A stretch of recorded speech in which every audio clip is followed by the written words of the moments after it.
دور ایک پہاڑی علاقے میں واقع خاموش مگر خوبصورت شہر نوشیر کے کنارے ایک چھوٹا سا گھر تھا۔ اسی گھر میں رہتا تھا ایک بزرگ شخص، بابا عبد الکریم۔ وہ کسی زمانے میں بہت کامیاب تاجر تھا، مگر اب عمر نے اسے آہستہ کر دیا تھا۔ بالآخر اس نے اپنے برسوں کا کمایا ہوا کاروبار اپنے دو بیٹوں کے سپرد کر دیا۔ عبد الکریم کا بڑا بیٹا سفیان اخلاق، علم اور ایمانداری کا پیکر تھا۔ وہ ایسا شخص تھا جس کی زبان سے کبھی جھوٹ نہیں نکلا، جس نے ہمیشہ سب کا دل جیتا، چاہے وہ گاہک ہو یا ہمسایہ۔ محلے میں لوگ اسے محبت سے چھوٹے بابا کہہ کر بلاتے تھے۔ سفیان کاروبار کی ہر بھاگ دوڑ خود سنبھالتا اور اپنے چھوٹے بھائی حمزہ کو ہمیشہ آسان کام دیتا، اسے سمجھاتا، سکھاتا اور اس پر بوجھ نہیں ڈالتا۔ حمزہ بیٹا، کاروبار میں منافع ایمانداری سے زیادہ نہیں ہوتا، لیکن برکت اسی سے آتی ہے۔ یہ جملہ سفیان بار بار دہراتا، مگر ہر گھر میں آزمائش چھپی ہوتی ہے۔ بابا عبد الکریم جب راتوں کو تنہائی میں جاگتے تو دل میں ایک خیال اکثر جاگ اٹھتا: اگر میں کل نہ رہا تو کیا میرے بیٹے سنبھل سکیں گے؟ کیا وہ ایک دوسرے کا سہارا بنیں گے یا بوجھ؟ یہی سوچ آخر کار ایک فیصلے میں ڈھل گئی۔ بابا نے دونوں بیٹوں کی شادیاں طے کر دی۔ نکاح نوشیر شہر کے ایک قریبی عزیز کے ہاں ہوا اور پوری بستی نے دل کھول کر خوشی منائی۔ پہلی بار عبد الکریم کے چہرے پر وہ سکون آیا جو شاید برسوں بعد لوٹا تھا۔ بیٹوں کے لیے گھر آباد دیکھنا اس کے لیے رب کا انعام تھا۔ مگر کہانی یہاں ختم نہیں ہوتی۔ چند ماہ بعد حمزہ کی آنکھوں میں ناگواری نے جگہ بنا لی۔ ایک رات وہ بفرے ہوئے انداز میں اپنے باپ کے سامنے آ کھڑا ہوا: ابا، مجھے سفیان کے ساتھ مزید کام نہیں کرنا، وہ زیادہ کماتا ہے، مجھے کچھ نہیں دیتا۔ یہ کاروبار میرا بھی ہے، مگر وہ سب قابو میں رکھتا ہے، مجھے میرا الگ حصہ چاہیے۔ عبد الکریم کا دل دھڑک اٹھا۔ ایک لمحے کو اس نے سوچا شاید حمزہ کی بات میں وزن ہے، لیکن پھر اس کی آنکھوں میں سفیان کا بچپن گھوم گیا۔ وہ بچہ جو کبھی کسی کا کھلونا بھی اجازت لے کر لیتا تھا، اس پر الزام۔ پھر بھی عبد الکریم نے انصاف کا راستہ اپنایا۔ اس نے سفیان کو بلایا اور تھکے ہوئے لہجے میں بولا: بیٹا، میں جانتا ہوں تم پر بھروسہ کیا جا سکتا ہے، مگر اگر تم راضی ہو تو بہتر ہوگا کہ کاروبار بانٹ لیا جائے تاکہ دونوں بھائی سکون سے جئیں، رنجش نہ ہو۔ سفیان کے دل میں جیسے کچھ ٹوٹ سا گیا۔ باپ جس نے سکھایا کہ بھائی بھائی کا بازو ہوتا ہے، آج وہی بیچ میں دیوار کھڑا کر رہا ہے۔ مگر پھر وہ خاموشی سے سر جھکا لیتا ہے۔ اسے صرف باپ کا سکون چاہیے، اپنا حق نہیں۔ لیکن جب سفیان نے بٹوارے سے انکار کیا تو حمزہ بھڑک اٹھا: میں پہلے ہی کہتا تھا یہ بندہ میرے ساتھ چالاکی کر رہا ہے، مجھے دھوکہ دے رہا ہے۔ ابا، میں اس کے ساتھ ایک دن بھی نہیں گزاروں گا۔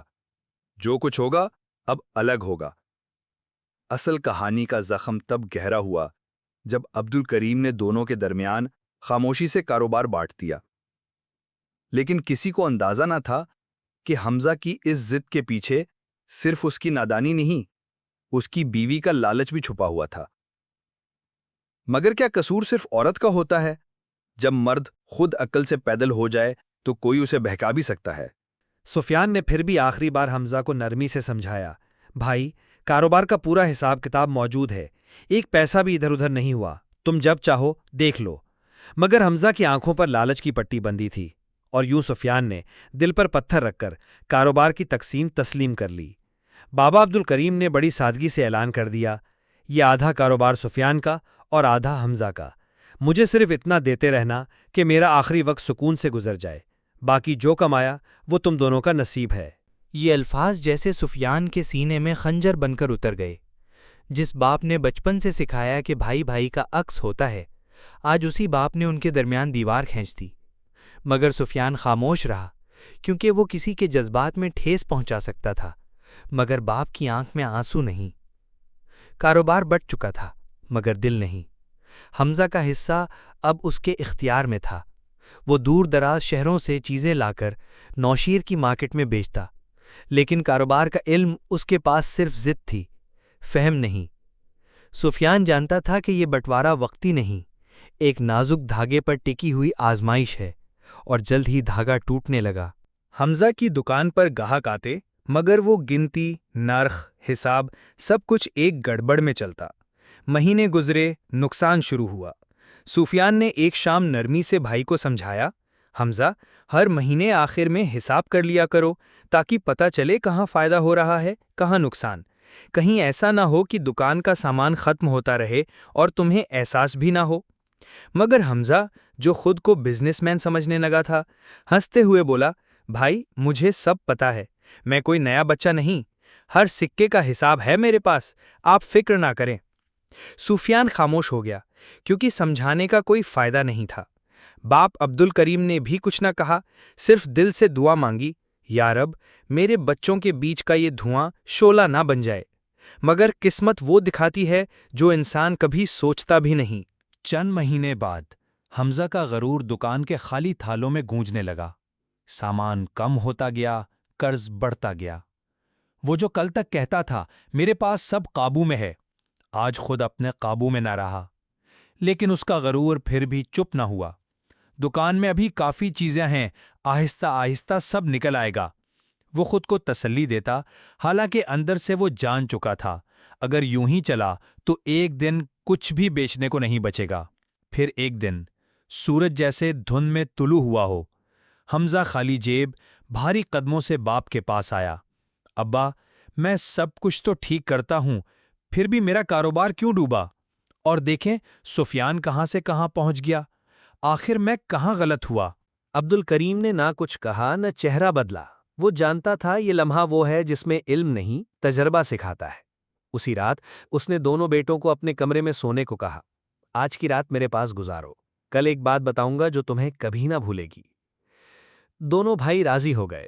رات ہوئی، سب نے بستر سنبھالا۔ جب کمرے میں مکمل خاموشی چھا گئی اور دونوں بیٹے نیند میں چلے گئے، بابا عبد الکریم آہستہ سے اٹھے۔ وہ دونوں کے تکیوں کے نیچے ہاتھ ڈال کر ان کے بٹوے نکال لائے۔ بٹوے اشرفیوں سے بھرے تھے۔ بابا وہ اشرفیاں لیے خاموشی سے کمرے کی کونے میں جا کر بیٹھ گئے اور ایک طویل سانس لے کر آسمان کی طرف دیکھنے لگے۔ اے میرے رب، اب وقت آ گیا ہے کہ میرے بیٹوں کو اصل سبق سکھایا جائے۔ صبح ہوئی تو کمرے میں ہلکی روشنی چھننے لگی۔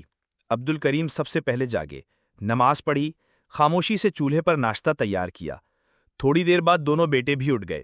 ناشتہ خاموشی سے ہوا، مگر سکون جیسے کسی طوفان کے انتظار میں تھا۔ ناشتے کے بعد جیسے ہی حمزہ نے تکیے کے نیچے ہاتھ ڈالا، ایک تیز چیخ کمرے میں گونجی، میرا بٹوا کہاں ہے؟ میری اشرفیاں کہاں گئیں؟ کس نے لی ہیں؟ حمزہ نے بستر الٹ دیا، کمرے میں ہلچل مچ گئی۔ پھر وہ یکدم پلٹا اور سفیان کی طرف اشارہ کر کے بولا، یہ تم نے کیا ہے؟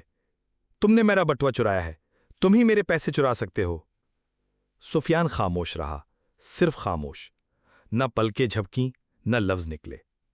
حمزہ اب باپ کی طرف مڑا، ابا، آپ نے ہمیں یہاں سلایا تھا، آپ بھی شامل ہیں نا؟ آپ دونوں میرے پیسے کھا گئے ہیں، اگر بٹوا واپس نہ ملا تو میں قاضی کے دروازے پر کھڑا ہو جاؤں گا۔ اس بار عبد الکریم مسکرائے، نہ طنز نہ غصہ، بس ایک گہری مسکراہٹ۔ بیٹا، الزام لگانے سے پہلے ایک لمحہ سوچنا سیکھو، اگر تمہارا بٹوا گم ہوا ہے تو سفیان کا بھی تو غائب ہے، کیا تم نے وہ چوری کیا ہے؟ حمزہ جیسے ساکت ہو گیا۔ سفیان اب بھی خاموش کھڑا تھا، نہ شکوہ نہ صفائی۔ عبد الکریم نے اس سے نرمی سے پوچھا، بیٹا، تمہارا بھی بٹوا نہیں ملا، تم کیوں خاموش ہو؟ سفیان نے نظریں جھکا کر کہا، ابا، اگر کسی نے لیا بھی ہے تو وہ اپنے گھر میں ہی خرچ کرے گا، مجھے دولت سے نہیں نیت سے فرق پڑتا ہے۔ عبد الکریم نے حمزہ کی طرف دیکھا اور گہری آواز میں کہا، بس یہی فرق ہے تم دونوں میں۔ سفیان نقصان پر صبر کرتا ہے، تم الزام لگاتے ہو۔ وہ رشتوں کو مال پر ترجیح دیتا ہے، تم اشرفیوں پر شک کرتے ہو۔ اسی لیے وہ کامیاب ہے اور تم پریشان۔ چند لمحے گزرے، پھر باپ نے دونوں بٹوے اپنی جھولی سے نکال کر میز پر رکھ دیے۔ حمزہ حیرت میں ڈوبا، یہ کیسے؟ عبد الکریم نے آہستہ کہا، بیٹا، کل رات میں نے تم دونوں کے بٹوے خود نکالے، مگر صرف تمہارے نہیں۔ سفیان کے بٹوے میں تم سے 3 گنا زیادہ اشرفیاں تھیں، مگر وہ خاموش رہا، کیونکہ اسے مجھ پر، تم پر اور خدا پر بھروسہ ہے۔ تم نے جو الزام لگایا وہ صرف ہم پر نہیں تھا، وہ تمہارے اپنے کردار پر بھی تھا۔ اگر تم نے وقت پر رشتہ سمجھا ہوتا تو تم آج اکیلے نہ ہوتے۔ حمزہ کی آنکھوں سے آنسو گرنے لگے، زبان کپ کپ آنے لگی۔ سفیان اس کے قریب آیا اور کندھے پر ہاتھ رکھا، بھائی، اگر آج تک تمہارا کاروبار چلا ہے تو تمہیں پتہ بھی ہے کیوں؟ حمزہ نے آہستہ سے سر ہلایا، نہیں، سفیان نے کہا، اپنے مزدور سے پوچھو۔ مزدور بلایا گیا۔ وہ بولا، مالک، جب بھی نقصان ہوتا سفیان بھائی چپکے سے اپنی جیب سے رقم دیتے اور کہتے، یہ شامل کر دو، حمزہ کو مت بتانا، وہ سیکھ رہا ہے، کچھ وقت دو۔ آپ پر جتنا قرض چڑھا اس سے 2 گنا سفیان بھائی نے اکیلے ادا کیا، اگر وہ نہ ہوتے تو شاید آپ کب کے ڈوب چکے ہوتے۔ حمزہ کی آنکھیں اب بہنے لگیں، وہ چیخ چیخ کر رونے لگا، دوڑ کر باپ اور بھائی کے گلے لگ گیا۔ ابا، بھائی، میں نادان تھا، مجھے آپ پر بھروسہ کرنا چاہیے تھا، اب میں صرف آپ کی سنوں گا، میں آپ دونوں کے بغیر کچھ نہیں۔ سفیان نے مسکرا کر اسے گلے سے لگا لیا۔ عبد الکریم کی آنکھیں آنسوؤں سے لبریز تھیں، مگر یہ آنسو غم کے نہیں، شکر کے تھے۔ وہ جانتے تھے ان کے بیٹے بکھرے ضرور تھے مگر ٹوٹے نہیں۔ تو دوستو، زندگی میں رشتہ اگر ایک بار ٹوٹ جائے تو جوڑنا ممکن ہوتا ہے، مگر اعتماد اگر ٹوٹ جائے تو وہ دوبارہ کبھی ویسا نہیں رہتا۔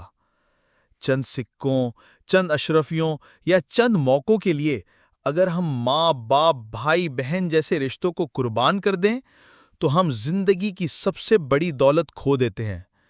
کامیابی محض عقل سے نہیں، ایمانداری، صبر، والدین کی دعاؤں اور نرمی سے ملتی ہے۔ اور یاد رکھیں، اگر محنت ہی سب کچھ ہوتی تو مزدور دنیا کا امیر ترین انسان ہوتا۔ اگر آپ نے اس کہانی سے کچھ سیکھا ہے تو اس سبق کو دوسروں تک ضرور پہنچائیں۔ ہمارے چینل کو سبسکرائب کریں تاکہ مزید سبق آموز کہانیاں وقت پر آپ تک پہنچیں، اور ویڈیو کو لائک اور شیئر کرنا نہ بھولیں۔ اللہ آپ کے گھروں میں محبت، برکت اور بھائی چارہ قائم رکھے۔ اللہ حافظ۔